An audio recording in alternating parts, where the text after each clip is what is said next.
చూస్తున్నాం కదండి, పెద్ద ఎత్తున అభిమానులు, కార్యకర్తలు, అదేవిధంగా ప్రజలు వేదిక కాడికి రావడం జరుగుతా ఉంది.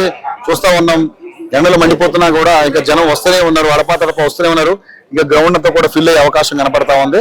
సో మన ముందు చాలా మంది కార్యకర్తలు ఉన్నారు, తర్వాత అభిమానులు ఉన్నారు. వాళ్ళందరితో ఒకసారి మాట్లాడదాం.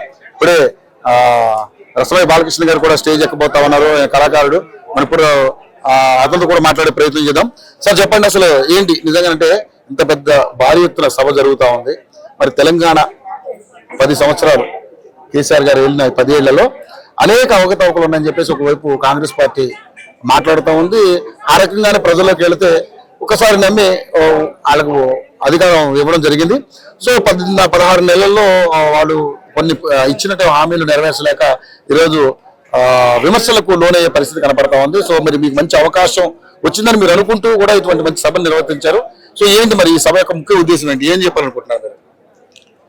ఈ కాంగ్రెస్ పార్టీ ప్రభుత్వం ఏర్పడి 16 నెలలైనా ఏ ఒక్క వర్గానికి సంబంధించిన ప్రజలు సంతృప్తిగా లేరు. ఎందుకంటే గతంలో కేసీఆర్ గారి పరిపాలన ప్రతి ఒక్క వర్గానికి చాలా అద్భుతమైన పరిపాలన. వారు మిషన్ భగీరథ కానీ కరెంటు విషయంలో కానీ ప్రజలు చాలా ఆనందంగా ఉండేవారు 2 విషయాలు చెప్తే. కానీ ఈ రోజు కరెంట్ ఎప్పుడు పోతుందో తెలియదు, ఎప్పుడు వస్తుందో తెలియదు. మిషన్ భగీరథ వాటర్ కూడా నెలలు బంద్ అవుతుంది. కొన్ని గ్రామాలలో అయితే ఆయిల్ ఇంజన్లు పెట్టి బావుల నుంచి బోర్ల నుంచి నీళ్లు దొరుకునే పరిస్థితి వచ్చింది.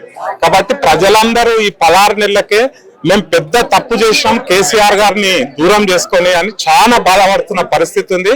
ఎప్పుడు ఎలక్షన్ వచ్చినా కాంగ్రెస్ కు తగిన గుణపాఠం చెప్పడానికి ప్రజలు సిద్ధంగా ఉన్నారు. కానీ మీరు అన్నట్టుగా నిజంగానే 16 నెలల్లో అనేక రకాలుగా ఆంధ్రప్రదేశ్లో మూట కట్టుకుందని అంటున్నారు. రైతు బంధు మాక్సిమం అంటే రైతు రుణమాఫీ ఒక 21,000 కోట్లు చేశామని చెప్తా ఉంది ప్రభుత్వం.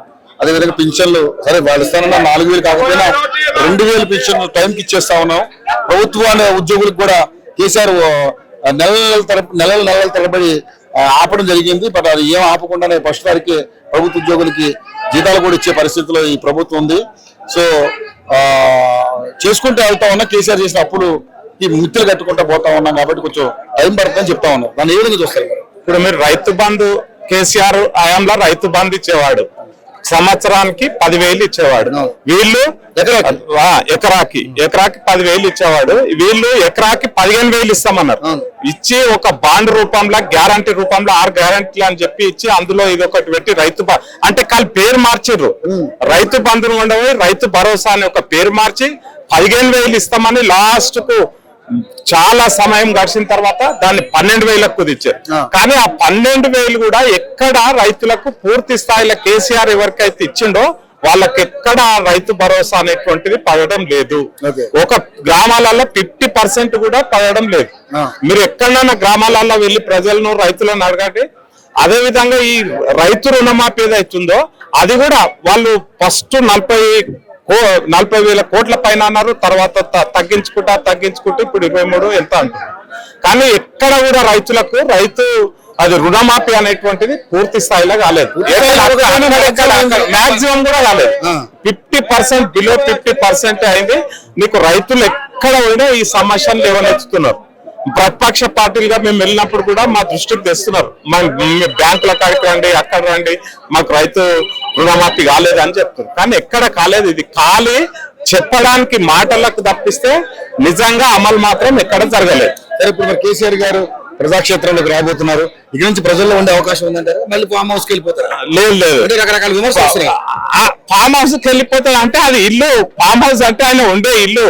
ఇప్పుడు ఫామ్ హౌస్ అంటే అనుకూలంగా ఎవరైనా వచ్చినా పోయినా మంచిగా ఉండే సిటీలో ఉండరు. కానీ ఫామ్ హౌస్ అంటే ఎక్కడన్నా ఆయన వేరే దేశంలో వేరే రాష్ట్రంలో కాదు కదా, తన సొంత పొలం దగ్గర ఉన్న ఇంట్లో ఉంటుండు.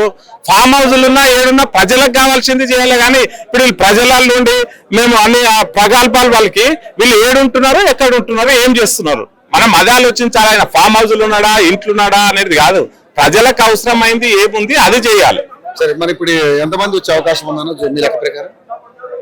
లెక్కకు మించే వస్తారు. ఇక్కడ లెక్కకు మించి వస్తారు.